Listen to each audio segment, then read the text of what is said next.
My name is Ralf Frisch. I'm the Solution Director for Public Transport and Apps at PDV Group, and I'm a strong supporter of public transport. Luckily enough, I live nearby Karlsruhe, a city in Germany that offers a very good public transport system. Moreover, Karlsruhe is famous for its public transport, so-called tram-train system, or even called the Karlsruhe model. The format allows trams to use the same infrastructure as heavy rail, because the tram vehicles are equipped with two power supply systems. This means for the passenger that they can travel from outside into the inner city without the need of a transfer at, for example, the main station, directly to the hotspots of our beautiful city. The same or similar variations of such a system can be found all over the world, like in Mulhouse in France, Toyoma in Japan, New Jersey in the US, or in Alicante in Spain. However, this successful system has also negative side effects. With all trams going directly through the pedestrian zone of the city center, it is rather difficult for a pedestrian to cross the street because of the tram jam. Due to this critical situation, it was decided to build several tunnels to transform trams into undergrounds in the inner city of Karlsruhe. As you can imagine, this project costs a tremendous amount of money. How do you assess whether such a project will be worth its costs? Will the passengers profit from the planned measures? Will there be a change in model split, which means that more people will use public transport instead of driving the car?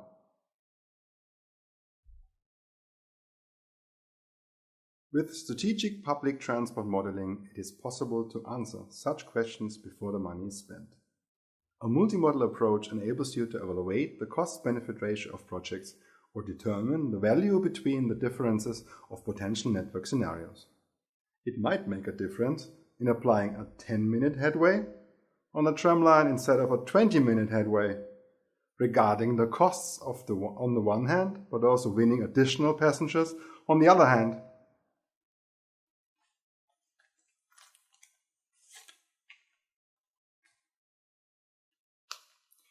Also, new housing areas will have an effect on the mobility in the city. It is possible to predict the impact of the additional traffic with the help of modeling software.